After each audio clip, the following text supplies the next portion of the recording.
No olvides seguirnos y compartir este material. Esto es Eso no dijo Kant. Eso no dijo Kant. Esto es Eso no dijo Kant.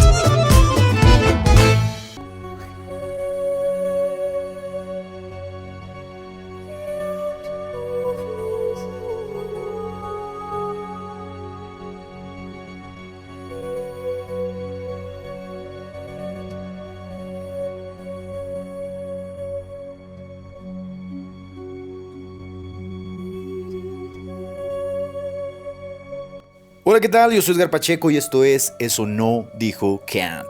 El día de hoy vamos a hablar de millennials sin casa, ricos con cohetes y cristianos sin Cristo. ¡Comenzamos!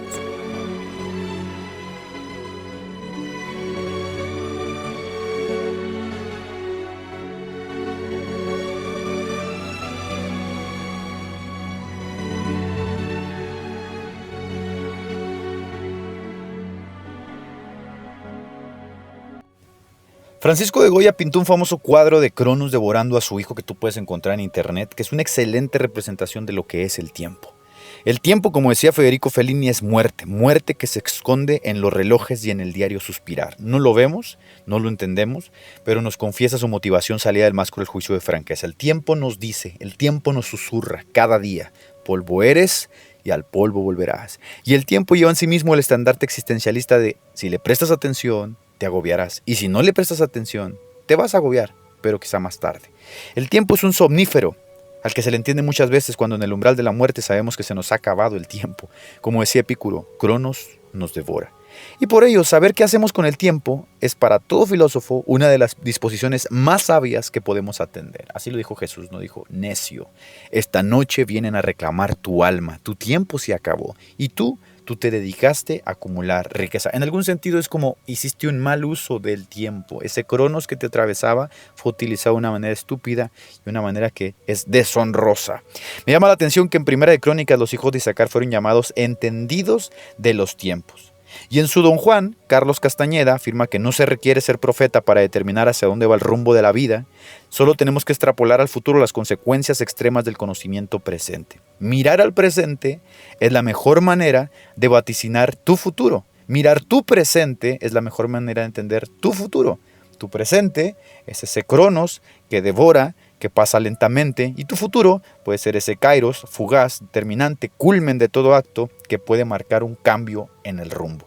Para Jacobo Grinberg, en su libro Construyendo la Realidad, los cambios no existen en la mente, solo existen cuando se materializan. Es decir, el deseo de leer no es leer hasta que tomas un libro y lees. El deseo de orar no es orar hasta que doblas las rodillas y lo haces. Y el deseo de cambiar no es cambiar hasta que cambias. Y en el momento que esas cosas suceden, el kairos, según los griegos, ha venido a asistirte y el cronos ha sido reubicado. No obstante, hacer ese ejercicio de discernimiento parece a veces un don, porque la actitud de los tiempos finales, como vaticina Jesús, será tener gente comiendo y bebiendo y dándose en casamiento. Es decir, una sutil forma de decir o manifestar el desinterés de la gente por los tiempos. Pareciese que fenomenológicamente no tenemos una noción del tiempo presente, es decir, no nos damos cuenta en qué momento el tiempo va atravesándonos y haciendo su mella en nosotros. Los científicos dicen que el tiempo activa los radicales libres que golpean las células y que terminan envejeciéndonos, pero al final de cuentas el tiempo hace eso en todos. La vejez siempre parece lejana, pero la gran mayoría de la población va a llegar a ella algún día. Y si lo ves de manera individual, el tiempo te muestra sus efectos ya en tus manos, en tu pelo, en tu cara y en tus fuerzas. Todas disminuidas cada vez más a causa del tiempo que ha pasado sobre ellas como una flecha lenta que dura lo que dura la vida. Y si lo ves de manera social, puedes ver lo que hace el tiempo en una sociedad. El tiempo que filósofos, sociólogos, teólogos y antropólogos gustan de determinar con sus escritos es eso que va pasando mientras vas en el camión escuchando justamente la canción que te va a hacer llegar a tu trabajo. Aunque probablemente la gran mayoría lleguemos a la vejez, no todos vamos a vivir en esa época en las mejores condiciones. Para muchos, la realidad es que será un periodo de carencias y sufrimiento por falta de medios para su movilidad social. Desde ahora se pronostica que aquellos que tienen entre 22 y 35 años de edad, es decir, la llamada generación millennial, no la va a pasar muy bien. Y esto ya está decantado por hechos, es decir, estas no son simples conjeturas políticas, geopolíticas o económicas.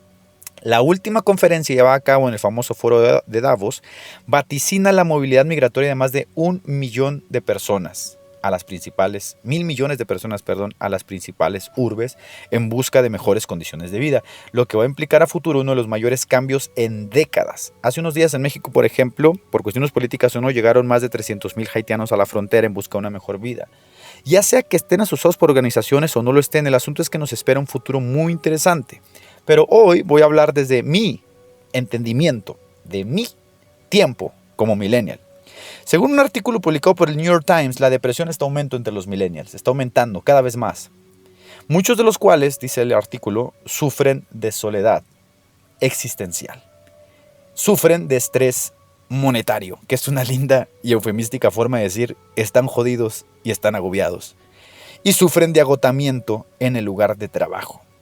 Hace un tiempo en México se establecieron como unos nuevos criterios para el desahogo del estrés laboral, como la llamada Norma 35, que tenía por fin identificar los factores de riesgo psicosocial, violencia laboral y estrés organizacional. Es decir, después de décadas, se empieza apenas a vislumbrar o a entender que las grandes empresas, que las grandes maquiladoras, que las grandes corporaciones operan como una suerte de cárcel que les traen la motivación, la energía y la felicidad al trabajador, y que esto tiene repercusiones justamente en la sociedad y en la manera en que vivimos justamente como individuos. Sin dejar de lado, obviamente, que los sueldos suelen ser raquíticos e inservibles para las necesidades primordiales, lo cual, como decía Silvano Agosti, es la evidencia de que somos esclavos modernos al estilo de la película Elysium, una pieza fácilmente sustituible de la gran maquinaria capitalista. Hace unos días, mientras charlaba sobre el aborto con un amigo, nos percatamos que el tema del aborto dentro del mundo cristiano no pasa de ser una perorata contra los pobres, es decir, un discurso lleno incendiario, una perorata que no reviste realmente un conocimiento ontológico formal de lo que es la vida y sus aristas, pero entendimos que no es para menos. Cuando tú mismo no tienes valor en la sociedad y eres una pieza que es fácil de sustituir, creces con la idea de que la vida, como decía José Alfredo Jiménez, pues no vale nada. Por lo que si tú mismo no puedes entender el valor que tienes ontológicamente, porque obviamente has sido desdibujado por el agobiante mundo en el que te desenvuelves, es poco probable y es entendible que el valor de la vida desde la concepción del otro no tenga como ese impacto que debería tenerlo, lo que conlleva que en temas como el aborto u otros temas sociales no exista un vínculo afectivo entre el entendimiento y la acción y que no pase discursos incendiarios o peroratas que se asusan desde los púlpitos, pero que no va a ir más allá de eso.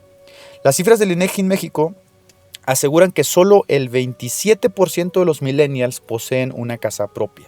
Es decir, solo 3 de cada 10 millennials poseen un patrimonio. Y esto es un gravísimo problema de movilidad social si entendemos que la mayoría de ellos se encuentran hoy casados o en una edad óptima para el matrimonio.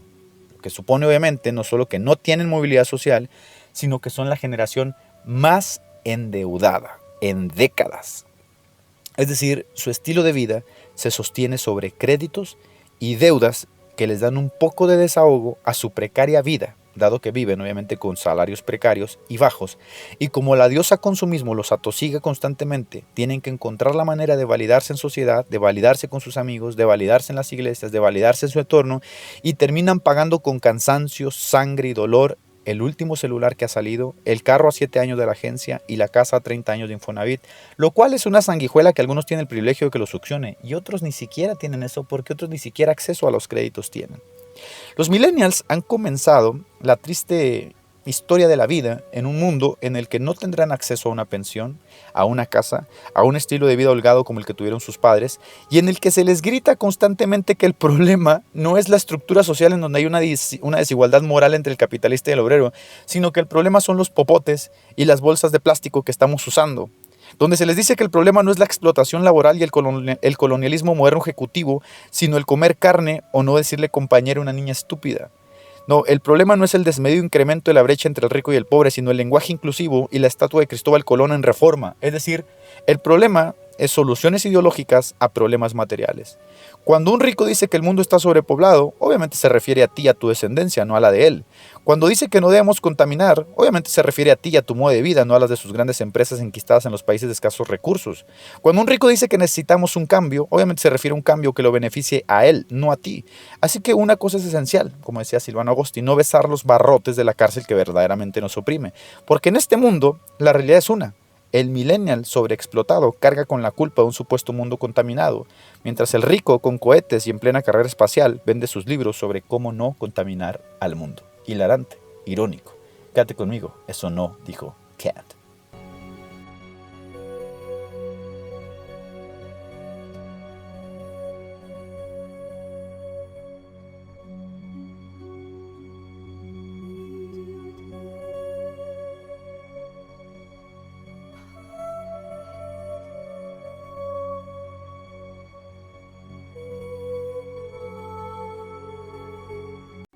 Muy bien. Nietzsche, en sus escritos, afirmaba que existían dos tipos de moral, la moral del esclavo y la moral del amo, y que ambas morales estaban atravesadas por la voluntad de poder que rige el mundo. Es decir, para Nietzsche, el mundo lo gobiernan los poderosos y punto, y lo gobiernan a su gusto, y no lo gobiernan por disposiciones morales. Es decir, el poderoso jamás se está preguntando si lo que hace está bien o está mal. Lo que hace lo hace por gusto, porque puede y porque debe hacerlo.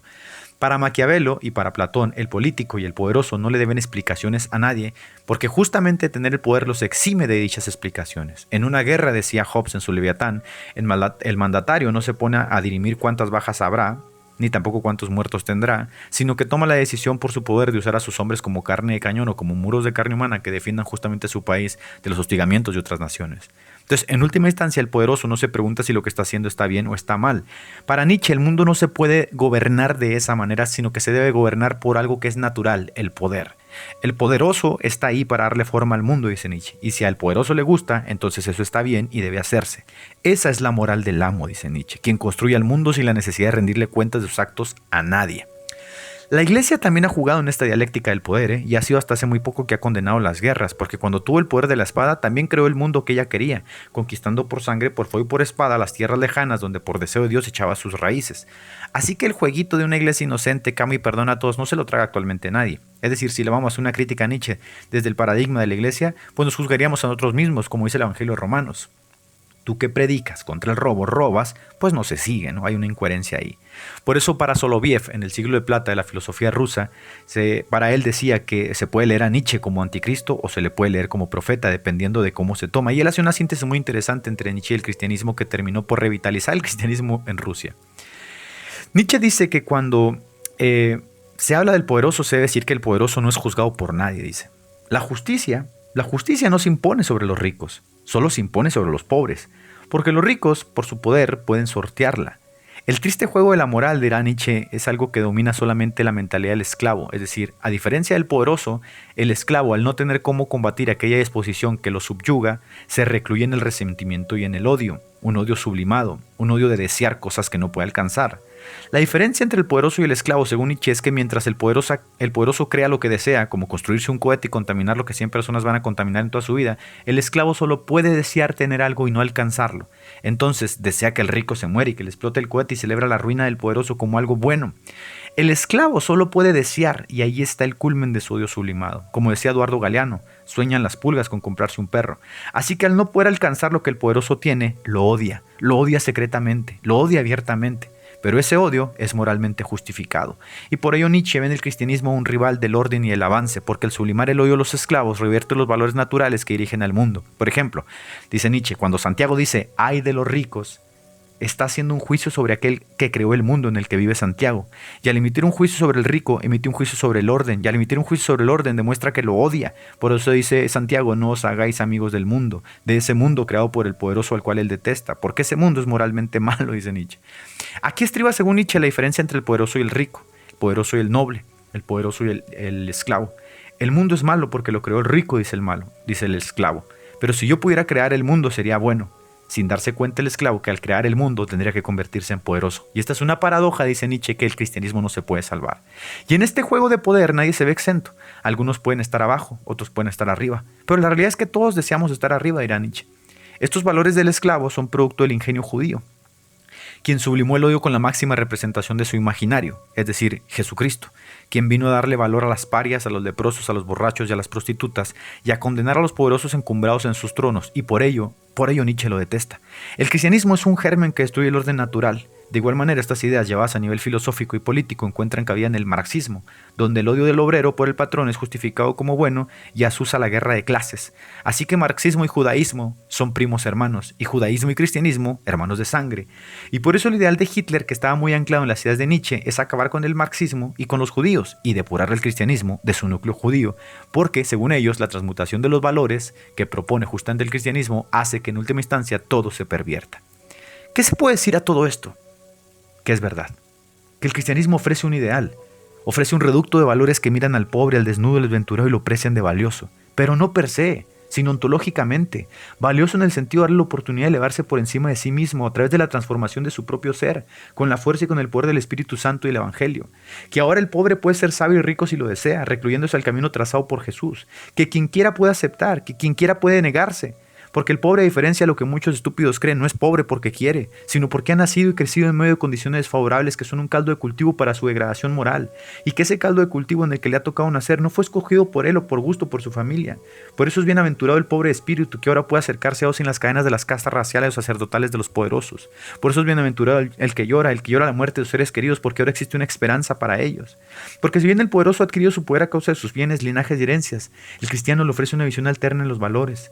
Y le dice al pobre, tú redime tu alma, conviértete a ti mismo desde dentro, porque este es el reino de los cielos. El reino de los cielos está entre vosotros. El reino de los cielos nace aquí, en lo profundo del ser que se eleva a sí mismo hacia ese evangelio que predicó Jesús.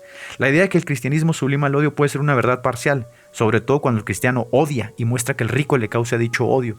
Pero por ello se nos dice que el reino de los cielos no consiste en comidas ni en bebidas, sino en el gozo y en la paz, que es el verdadero motor y móvil del cristianismo. Si has decidido transitar por esta brecha, pues afirma tus pies en sus valores y creencias.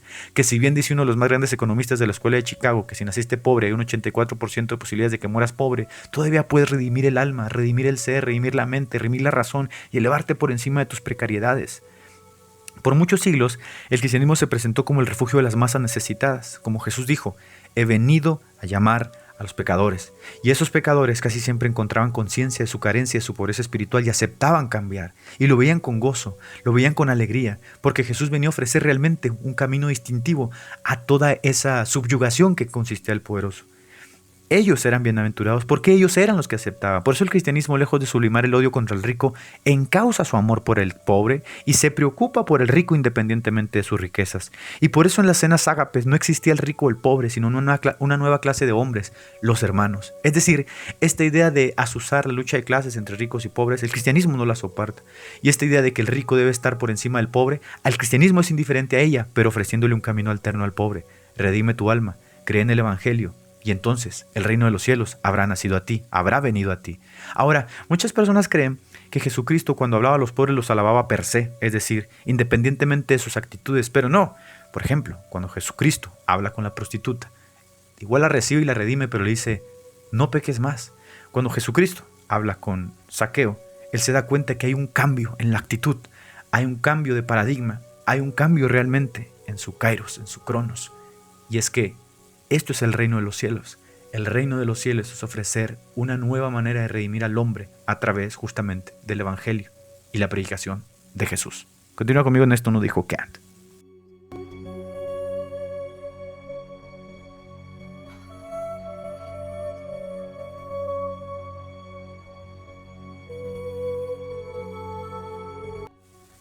¿Qué pasa cuando el cristianismo enquistado en la realidad social forma parte de los mismos problemas que el sistema social carga en sí mismo? ¿Qué pasa cuando ya no es el refugio ni el lugar sagrado desde donde tú puedes tomar fuerzas, paz, gozo, tranquilidad? ¿Qué pasa cuando el cristianismo se convierte en una fábrica de ídolos sin piedad que luchan por el poder? ¿Qué pasa cuando las instituciones se pelean cual políticos el poder de cargo y se suben los salarios para validarse como poderosos? ¿Qué pasa cuando el cristianismo asusa a sus fieles a pelear contra el aborto mientras ellos esconden sus rivalidades sexuales, sus pedofilias y sus graves casos de corrupción? ¿Qué pasa cuando las almas ya no escuchan las bienaventuranzas del Nazareno desde el púlpito, sino que Dios quiere darte un carro y riqueza? Se pervierte el ideal supremo del reino de los cielos y se torna el egoísmo materialista en línea de empuje el crecimiento de esas pobres congregaciones, que aunque como la iglesia de Sardis presumen de estar vivas o en avivamiento, hace mucho que están muertas por falta de piedad, porque lo único que ha quedado es la apariencia que puede engañar a todos, menos a Dios. Y entonces asistimos a la triste realidad de cristianos sin fe, cristianos sin vida y cristianos sin Cristo. Y en este mundo exasperante que ahoga, que asfixia, en el que el millennial tiene que vivir a la zozobra de no tener casa, el rico contamina y vende libros, el cristiano se queda sin Cristo y sin refugio. La iglesia, como todo, requiere urgentemente la aparición de nuevos adalides de esa fe que conforta, que sana el alma, que redime la mente y el corazón, que encausa al débil, al pobre y al menesteroso. El formato de nuestras denominaciones se encuentra cada vez más gastado, bregando con la sobrecarga del materialismo y la plusvalía, bregando con los mesías de turno, jefes, superintendentes y obispos que se olvidaron de las ovejas y que, como decía Jeremías, se alimentan a ellos mismos. No es difícil de entender la crisis existencial de muchos fieles dentro de las iglesias. Algo irónico, porque ha sido contra ese existencialismo justamente que el cristianismo se ha alzado siempre como vencedor. Pero cuando entendemos que ese desfiguro y tristeza no la causa el cristianismo en sí, no la causa Jesús, sino quienes velan por su sostenimiento, es ahí que entiendes que no se puede ser fiel a la mano que azota ni al ciego que guía a otro ciego. Yo escucho. Yo que nací en el contexto del que Nietzsche afirma es un mal divino, me reafirmo en las palabras de no temáis, maná pequeña. Y yo que recibí golpe tras golpe de líderes, pastores, obispos y superintendentes, me recluyo en las palabras de mi mismo Dios que dice, yo os daré pastores conforme a mi corazón que os apacienten. El tiempo solo puede mostrarnos una cosa, que la catarsis no llega hasta llegar al punto de inflexión. Algunos ya llegamos a él y comprendemos que otros también llegarán. Pero este punto de inflexión es inevitable y mientras llega, es mejor mirar al tiempo y tener conocimiento fenomenológico de él y entender, como los hijos de Isaacar, que ser entendidos de los tiempos es mejor que estar comiendo y bebiendo cuando el tiempo culmine.